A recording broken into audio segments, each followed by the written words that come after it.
हरे कृष्णा, जय श्री हरि। ओम नमः शिवाय। ओम वासुदेवाय नमः। ओम विष्णु नमः। प्रिय भक्तजनों, आज बृहस्पतिवार के पावन दिन हम बृहस्पति देव जी की बड़ी ही सारगर्भित और सभी मनोकामनाओं को पूर्ण करने वाली कथा को सुनेंगे। इस कथा को सुनने से भक्तों की सभी मनोकामनाएं भगवान बृहस्पति देव जी की कृपा से पूर्ण हो जाती हैं। गुरुवार के दिन बृहस्पति देव जी की विधि विधान से पूजा करने से व्यक्ति के जीवन के सारे कष्ट दूर होते हैं, घर में सुख शांति और समृद्धि बनी रहती है। तो आइए बड़ी ही श्रद्धा और प्रसन्न चित्त मन से इस कथा को सुनना प्रारंभ करते हैं। बोलो भगवान विष्णु की जय। सर्वप्रथम बृहस्पतिवार की पूजा विधि। बृहस्पतिवार को जो भी स्त्री पुरुष व्रत करे, उनको चाहिए कि वह दिन में एक ही समय भोजन करें, क्योंकि बृहस्पतिश्वर भगवान का इस दिन पूजन होता है। भोजन पीले चने की दाल आदि का करें, परंतु नमक नहीं खावें और पीले वस्त्र पहने। पीले ही फलों का प्रयोग कर पीले चंदन से पूजन करें। पूजन के बाद प्रेम पूर्वक गुरु महाराज की कथा सुननी चाहिए। इस व्रत को करने से मन की इच्छाएं पूरी होती हैं और बृहस्पति महाराज प्रसन्न होते हैं तथा धन, पुत्र, विद्या तथा मनवांछित फलों की प्राप्ति होती है। परिवार को सुख शांति मिलती है। इसलिए यह व्रत सर्वश्रेष्ठ और अति फलदायक सब स्त्री व पुरुषों के लिए है। इस व्रत में केले का पूजन करना चाहिए। कथा और पूजन के समय तन, मन, क्रम, वचन से शुद्ध होकर जो इच्छा हो बृहस्पति देव की प्रार्थना करनी चाहिए। उनकी इच्छाओं को बृहस्पति देव अवश्य पूर्ण करते हैं, ऐसा मन में दृढ़ विश्वास रखना चाहिए। बोलो बृहस्पति भगवान की जय।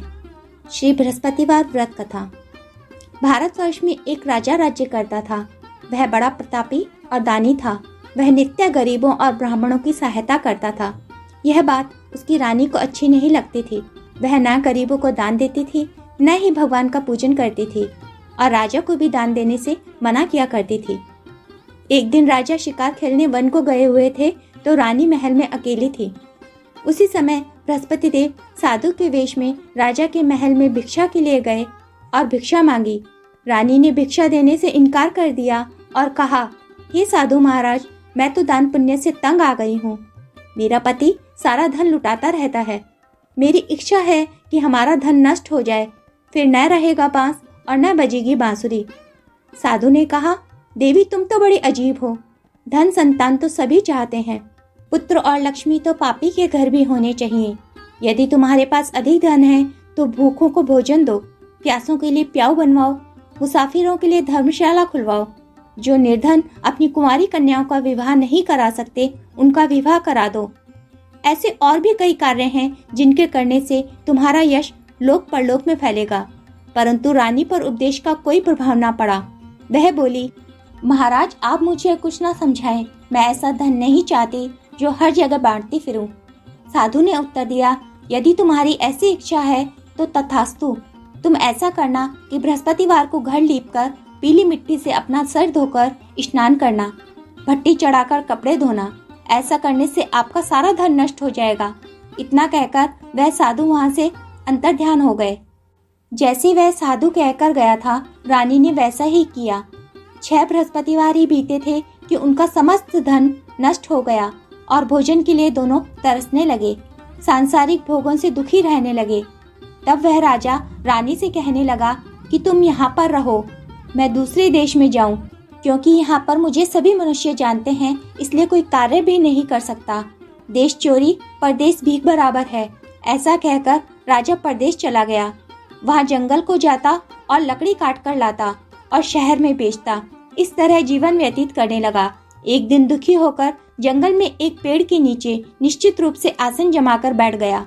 वह अपनी दशा को याद करके व्याकुल होने लगा। बृहस्पतिवार का दिन था। एकाएक उसने देखा कि निर्जन वन में एक साधु प्रकट हुआ। वह साधु वेश में स्वयं बृहस्पति देवता थे।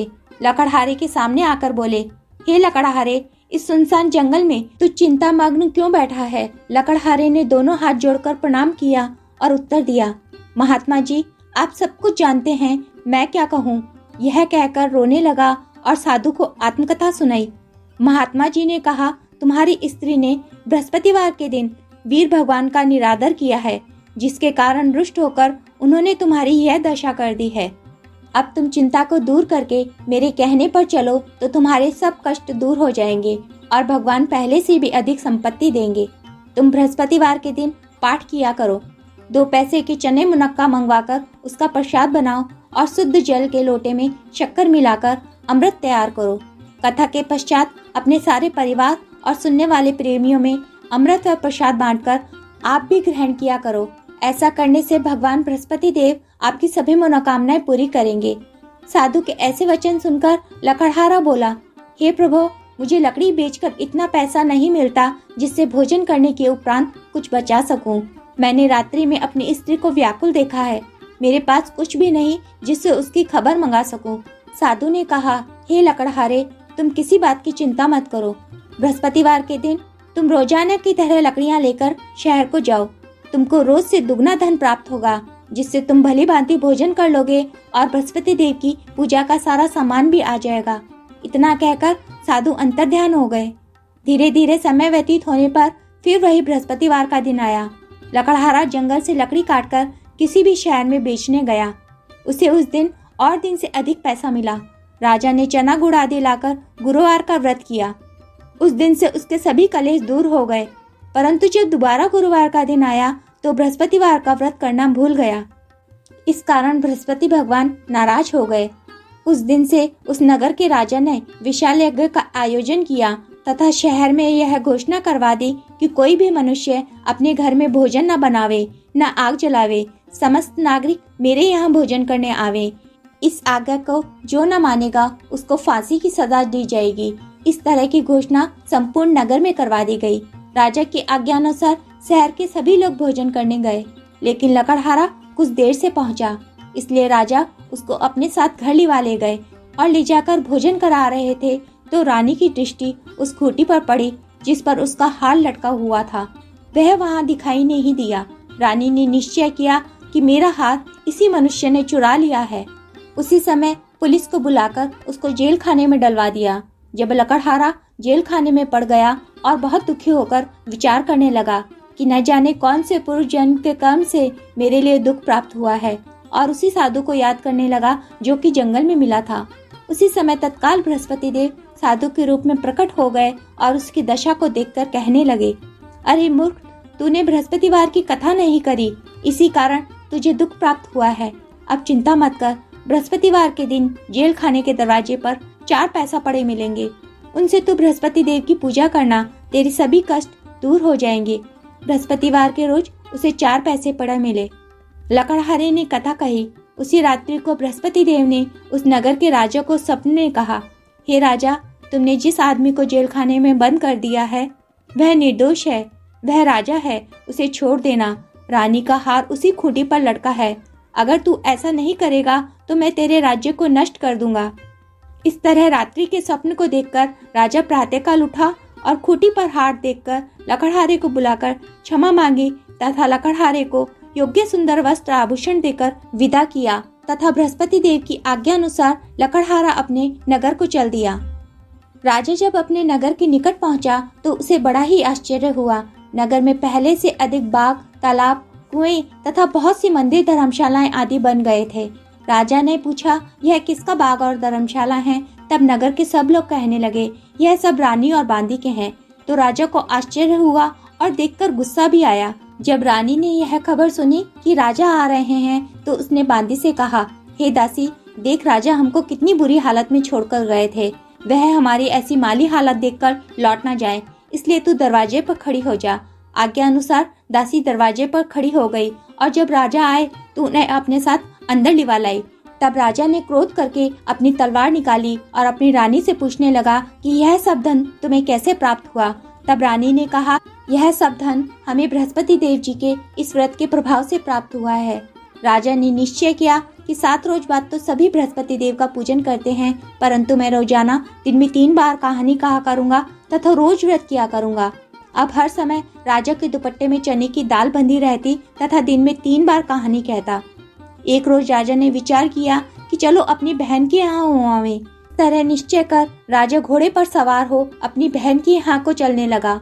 मार्ग में उसने देखा कि कुछ आदमी एक मुर्दे को लिए जा रहे हैं। उन्हें रोककर राजा कहने लगा, अरे भाइयों, मेरी बृहस्पति देव जी की कहानी सुन लो। वे बोले, लो हमारा तो आदमी मर गया, इसको अपनी कथा की पड़ी है। परंतु कुछ आदमी बोले, अच्छा कहो, हम तुम्हारी कथा भी सुनेंगे। राजा ने दाल निकाली और जब कथा आधी हुई तो मुर्दा हिलने लगा, और जब कथा समाप्त हुई तो वह मनुष्य राम राम करके खड़ा हो गया। आगे मार्ग में उसे एक किसान खेत में हल चलाता मिला।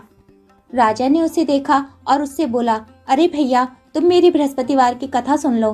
किसान बोला, जब तक मैं तेरी कथा सुनूंगा तब तक 4 हरैया जोत लूंगा, जा अपनी कथा किसी और को सुनाना। इस तरह राजा आगे को चलने लगा। राजा के हटते ही बैल पछाड़ खाकर गिर गए तथा उसके पेट में बहुत जोर से दर्द होने लगा। उस समय किसान की माँ उसके लिए रोटी लेकर आई। उसने यह सब देखा तो अपने पुत्र से सब हाल पूछा और बेटे ने सभी हाल कह दिया। तो बुढ़िया दौड़ी दौड़ी उस घुड़सवार के पास गई और उससे बोली कि मैं तेरी कथा सुनूंगी, तू अपनी कथा मेरे खेत पर चलकर ही कहना। राजा ने बुढ़िया के खेत पर जाकर कथा कही, जिसको सुनते ही बैल उठकर खड़े हो गए तथा किसान के पेट का दर्द बंद हो गया। राजा अपनी बहन के घर पहुंचा। बहन ने भाई की खूब मेहमानी की। दूसरे रोज राजा प्रातःकाल जगा तो वह देखने लगा कि सब लोग भोजन कर रहे हैं। राजा ने अपनी बहन से कहा कि ऐसा कोई मनुष्य है जिसने भोजन नहीं किया हो, मेरी बृहस्पतिवार की कथा सुन ले। बहन बोली, हे भैया, यह देश ऐसा ही है, पहले यहाँ लोग भोजन करते हैं, बाद में कोई अन्य काम करते हैं। अगर कोई पड़ोस में हो तो देखाऊं। वह ऐसा कहकर देखने चली गई, परंतु उसे ऐसा कोई व्यक्ति नहीं मिला जिसने भोजन न किया हो। अतः वह एक कुम्हार के घर गई जिसका लड़का बीमार था। उसे मालूम हुआ कि उनके यहाँ 3 रोज से किसी ने भोजन नहीं किया है। रानी ने अपनी भाई की कथा सुनने के लिए कुम्हार से कहा। वह तैयार हो गया। राजा ने जाकर बृहस्पतिवार की कथा कही, जिसको सुनकर उसका लड़का ठीक हो गया। अब तो राजा की प्रशंसा होने लगी। एक रोज राजा ने अपनी बहन से कहा, हे बहन, अब हम अपने घर को जाएंगे, तुम भी तैयार हो जाओ। राजा की बहन ने अपनी सास से कहा। सास ने कहा, हाँ चली जा, परंतु अपने लड़कों को मत ले जाना, क्योंकि तेरे भाई की कोई औलाद नहीं है। बहन ने अपने भैया से कहा, हे भैया, मैं तो चलूंगी, लेकिन कोई बालक नहीं जाएगा। राजा बोला, जब कोई बालक ही नहीं चलेगा तब तुम ही क्या करोगी। बड़े दुखी मन से राजा अपने नगर को लौट आया। राजा ने अपनी रानी से कहा, हम निर्वंशी राजा हैं, हमारा मुंह देखने का धर्म नहीं है और कुछ भोजन आदि नहीं किया। रानी बोली, हे प्रभु, बृहस्पति देव ने हमें सब कुछ दिया है, हमें औलाद भी अवश्य ही देंगे। उसी रात को बृहस्पति देव ने राजा से सपने में कहा, हे राजा, उस सभी सोच को त्याग दे, तेरी रानी गर्भ से है। राजा को यह बात सुनकर बड़ी खुशी हुई। 9वें महीने में रानी के गर्भ से एक सुंदर पुत्र पैदा हुआ। तब राजा बोला, हे रानी, स्त्री बिना भोजन के रह सकती है, बिना कहे नहीं रह सकती। जब मेरी बहन आवे तब तुम मुझसे कुछ मत कहना। रानी ने सुनकर हाँ कह दिया। जब राजा की बहन ने यह शुभ समाचार सुना तो वह बहुत खुश हुई तथा बधाई लेकर अपने भाई के यहाँ आई। तभी रानी ने कहा, घोड़ा चढ़कर तो नहीं आई, गधा चढ़ी आई। राजा की बहन बोली, भाभी, मैं इस प्रकार न कहती तो तुम्हें औलाद कैसे मिलती। बृहस्पति देव ऐसे ही हैं, जैसे जिसके मन में कामनाएं हैं सभी को पूर्ण करते हैं। जो सद्भावना पूर्वक बृहस्पतिवार का व्रत करता है एवं कथा पढ़ता है अथवा सुनता है और दूसरों को सुनाता है, बृहस्पति देव उसकी सभी मनोकामनाएं पूरी करते हैं। भगवान बृहस्पति देव उनकी सदैव रक्षा करते हैं। संसार में सद्भावना से भगवान जी का पूजन व्रत सच्चे हृदय से करते हैं तो उनकी सभी मनोकामनाएं पूर्ण करते हैं। जैसी सच्ची भावना से रानी और राजा ने उनकी कथा का गुणगान किया तो उनकी सभी इच्छाएं बृहस्पति देव जी ने पूर्ण की थी।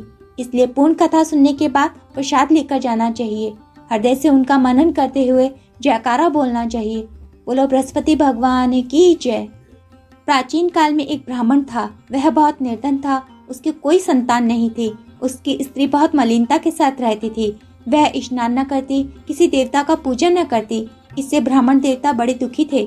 बेचारे बहुत कुछ कहते थे, किंतु उसका कुछ परिणाम न निकला। भगवान की कृपा से ब्राह्मण की स्त्री के कन्या रूपी रत्न पैदा हुई। कन्या बड़ी होने पर प्रातः स्नान करके विष्णु भगवान का जाप व बृहस्पतिवार का व्रत करने लगी। अपने पूजन पाठ को समाप्त करके स्कूल जाती तो अपनी मुट्ठी में जौ भरकर ले जाती और पाठशाला के मार्ग में डालती जाती। तब ये जौ स्वर्ण के हो जाते। लौटते समय उनको बीनकर घर ले आती थी। एक दिन वह बालिका सूप में उन सोने के जौ को फटक कर साफ कर रही थी कि उसके पिता ने देख लिया और कहा, हे बेटी, सोने के जौ को फटकने के लिए सोने का सूप भी होना चाहिए। दूसरे दिन बृहस्पतिवार था। इस कन्या ने व्रत रखा और बृहस्पति देव से प्रार्थना करके कहा, हे प्रभु, मैंने आपकी पूजा अगर सच्चे मन से की हो तो मेरे लिए सोने का सूप दे दो। बृहस्पति देव ने उसकी प्रार्थना स्वीकार कर ली। रोजाना की तरह वह कन्या जौ फैलाती हुई जाने लगी। जब लौटकर जौ बीन रही थी तो बृहस्पति देव की कृपा से उसे सोने का सूप मिला। उसे वह घर ले आई और उससे जौ साफ करने लगी, परंतु उसकी माँ का वही ढंग रहा। एक दिन की बात है, वह कन्या सोने के सूप में सोने के जौ को फटक कर साफ कर रही थी। उस समय उस शहर का राजपुत्र वहां से होकर निकला। इस कन्या के रूप और कार्य को देखकर राजकुमार मोहित हो गया तथा अपने घर आकर भोजन तथा जल त्याग कर उदास हो लेट गया।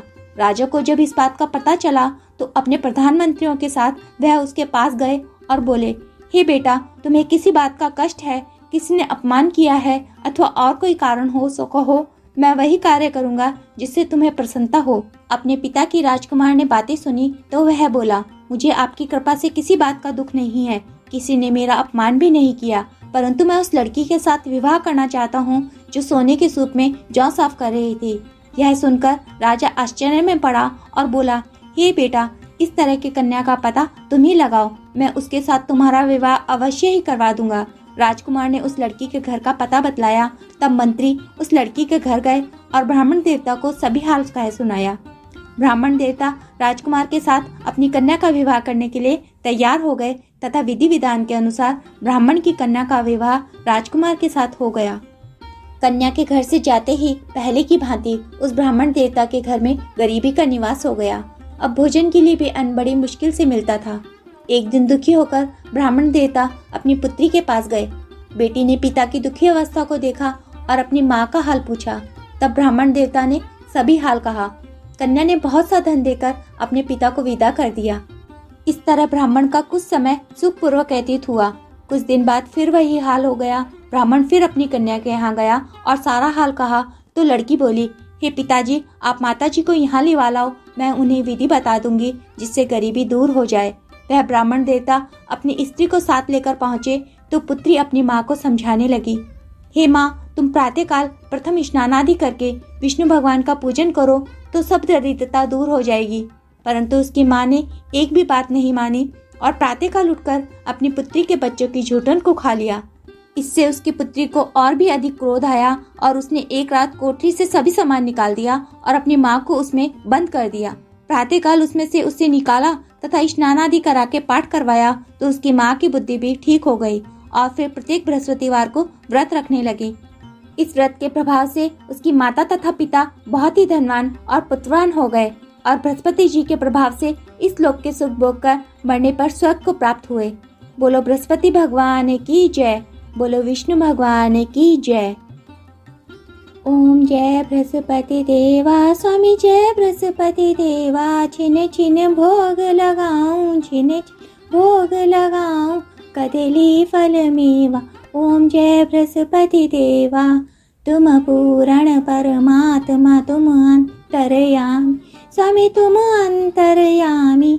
जगत पिता जगदीश्वर, जगदीश्वर तुम सबके स्वामी। ओम जय बृहस्पति देवा, चरणामृत निज निर्मल, सब पातक हरता, स्वामी सब पातक हरता। सकल मनोरथ दायक, सकल मनोरथ दायक, कृपा करो भरता।